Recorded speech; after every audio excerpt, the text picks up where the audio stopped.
प्रश्न आपके लिए बहुत ही महत्वपूर्ण है, क्योंकि इसमें भी आपको क्वालिफाई करना है, नहीं तो आप लोग फेल हो जाइएगा। ठीक है, कह रहा है कि नीचे दी गई अंकों की श्रृंखला में अगली संख्या कौन सी होगी, ये आप लोगों को चुनना है। ठीक है, तो रीजनिंग के बहुत ही महत्वपूर्ण प्रश्नों को मैंने 5 ही सिलेक्ट किया है, क्योंकि यहाँ पे जो है आप लोगों को 5 ठो प्रश्न बहुत ही इंपॉर्टेंट है। इसके बाद धीरे धीरे मैं यहाँ पे 10 ठो प्रश्नों को करा दूंगा 2-4 दिन के बाद से। ठीक है, जैसे जैसे आपका पेपर नज़दीक आएगा यहाँ पे प्रश्नों की संख्या मैं रीजनिंग के भी बढ़ा दूंगा। ठीक है, तो आप लोग चिंता नहीं करना है, हर एक जो है चैप्टर के प्रश्नों को मैं कराऊंगा, अच्छे तरीके से कराऊंगा, और जो है एग्ज़ाम में पूछे जाने वाले प्रश्नों को मैं सेलेक्ट करूँगा। ठीक है, तो आप लोगों में से बहुत सारे लड़के जो हैं यहाँ पे रीजनिंग के प्रश्नों को सॉल्व भी कर सकते हैं। देखिएगा 4 से देखिएगा 6 अगर बोलिएगा 2 जोड़ा गया, इसके आगे चलिएगा तो यहाँ पे 4 जोड़ा गया, इसके आगे चलिएगा तो बोलिएगा 6 जोड़ा गया, इसके आगे चलिएगा तो यहाँ पे देखिएगा कितना जोड़ा गया है 10।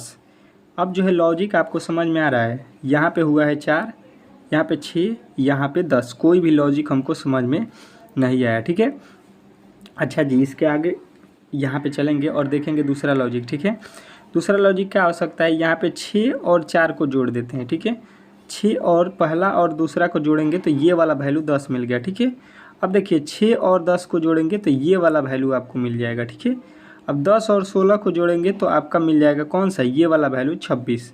तो अब इसके आगे जो है यहाँ पे 16 और 26 को जोड़ेंगे तो ये हो जाएगा आपका कितना, तो ये हो जाएगा आपका कितना 42, और 42 जो है आपके किस ऑप्शन में दिया गया है, तो ऑप्शन नंबर ए, और ऑप्शन नंबर ए जो है इस प्रश्न का राइट उत्तर हो जाएगा। ठीक है, इस तरह से आपके ये रीजनिंग के पहला प्रश्न आप लोगों ने अच्छे तरीके से समझ लिया होगा। ठीक है, चलिएगा अगले प्रश्न की ओर, और अगला प्रश्न आपके सामने यहाँ पे है। कोशिश करना है कि इस प्रश्न का उत्तर आप लोग दे सकें। कह रहा है कि कुछ समीकरण किसी विशिष्ट प्रणाली के आधार पर जो है हल किए गए हैं। ठीक है, उसी आधार पर जो है हल न किए गए जो है समीकरण का सही उत्तर ज्ञात कीजिए। ठीक है, यहाँ पे जो है अब जो है आप लोगों को यहाँ पे अच्छे तरीके से ध्यान देना है। करना क्या है, यहाँ पे इसके आधार पे जो है आपको यहाँ पे वैल्यू लाना है, और इसके आधार पे जो है आपको ये वैल्यू बताना है। ठीक है, ये लाया गया है, बताना है ये है, उसी के आधार पे आपका इसका प्रयोग करके यहाँ पे कौन सा वैल्यू होगा ये आपको बताना है। ठीक है, तो देखिए सबसे पहले हुआ क्या है, 300 हमको 32 लाना है। यहाँ पे टोटल संख्या के जोड़ घटाव गुणा भाग किसी भी तरीके से मैं करके यहाँ पे 332 लाऊंगा। ठीक है, तो क्या कर सकता हूँ, ये मैं देख रहा हूँ यहाँ पे कि यहाँ पे जो है 5 में से अगर मैं घटा दूँ 2 तो यहाँ पे हो जाएगा आपका 3। ठीक है, अच्छा जी, उसके बाद से यहाँ पे 8 में जब हम 4 से गुणा कर देते हैं तो 8 चौका होता है 32।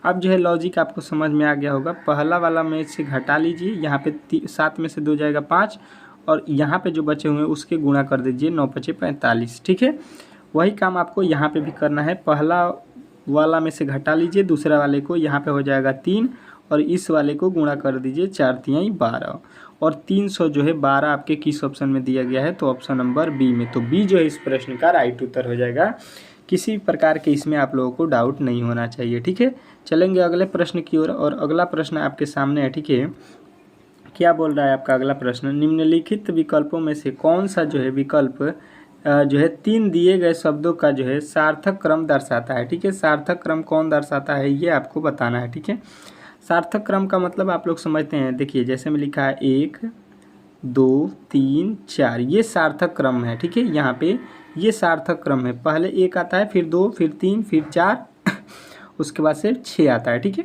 मतलब कहने का मतलब है कि इसमें कोई ऐसा नहीं है कि यहाँ पे मैं 5 लिख देता हूँ। ठीक है, तो ये सार्थक क्रम नहीं होगा, पहले 5 नहीं होता है, पहले क्या होता है 1 होता है। ठीक है, 1 के बाद 2, 2 के बाद 3, 3 के बाद 4, और 4 के बाद 6, 7, 8, 9, 5 ये लिख सकते हैं। ठीक है, तो ये सार्थक क्रम होगा।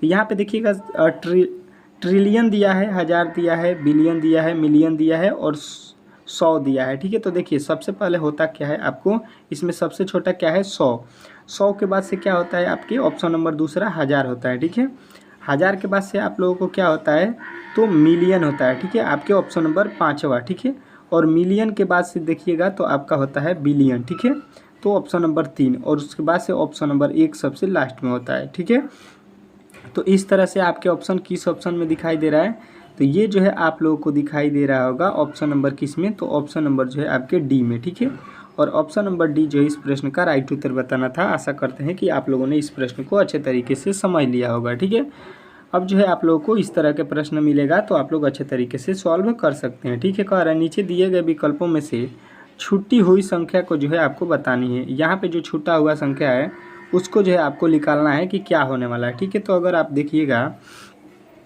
तो 7 से 8 हुआ, 8 से 9 हुआ। ठीक है, कोई दिक्कत नहीं है। मतलब यहाँ पे क्या किया गया है, बढ़ रहा है संख्या।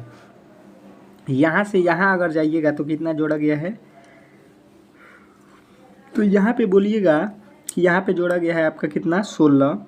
तो यहाँ पे अगर आप 16 जोड़िएगा तो कितना हो जाएगा, 16 जोड़िएगा तो 88 हो जाएगा, जो कि आपके यहाँ पे ऑप्शन में ही नहीं दिया गया है। ठीक है, यानी जो है यहाँ पे जो हम बना रहे हैं ये लॉजिक गलत है। ठीक है, एक लॉजिक इसका ये हो सकता है कि यहाँ पे लिखा है 7। ठीक है, 7 वाले कोठे को देखिए तो यहाँ पे लिखा है 56, तो यहाँ पे 8 से गुणा कर देंगे। ठीक है, इसके बाद देखिए यहाँ पे लिखा है 8, 8 के बाद से यहाँ पे देखिएगा तो हम यहाँ पे 9 से गुणा करेंगे। ठीक है, यहाँ पे लिखा है उसके बाद 9, तो 9 में देखिए पहले 8 से गुणा किए, फिर 9 से अब करेंगे 10 से, तो 9 दहा का 90, और 90 आपको किस ऑप्शन में दिया गया है, तो आपके ऑप्शन नंबर डी में दिया गया है। ठीक है, तो डी जो है आपका राइट उत्तर हो जाएगा। ठीक है, इस तरह से इस प्रश्न को बनाना था। आशा करता हूँ कि आप लोगों ने इस प्रश्न को सही तरीके से समझ लिया होगा। ठीक है, कह रहा नीचे दी गई प्रश्नों में प्रश्नवाचक चिन्ह के स्थान पे कौन सी संख्या आएगी, ये आपको बताना है। ठीक है, प्रश्नवाचक चिन्ह के स्थान पे कौन सी संख्या आएगी, मतलब यहाँ पे जो 8 लिखा गया है यहाँ पे कौन सी संख्या आने वाली है, ये आपको बताना है। ठीक है,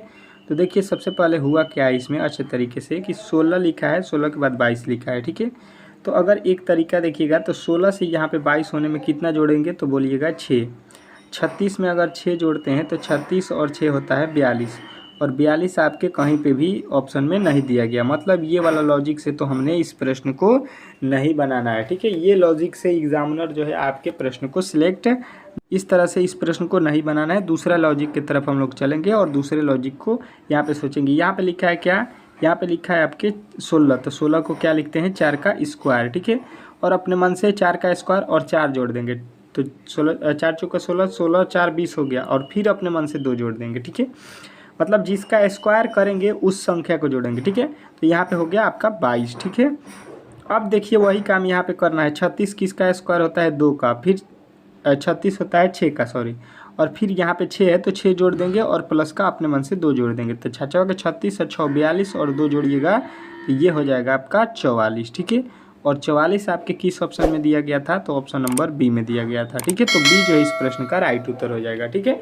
इस तरह से इस प्रश्न को बनाना था। आशा करता हूँ कि आप लोगों ने इस प्रश्न को अच्छे तरीके से समझ लिया होगा। ठीक है, अगर वीडियो जो है आपको अच्छा लगा हो तो प्लीज़ मेरे चैनल को सब्सक्राइब कीजिए, वीडियो को लाइक कीजिए। मिलते हैं नेक्स्ट वीडियो में, तब तक के लिए धन्यवाद।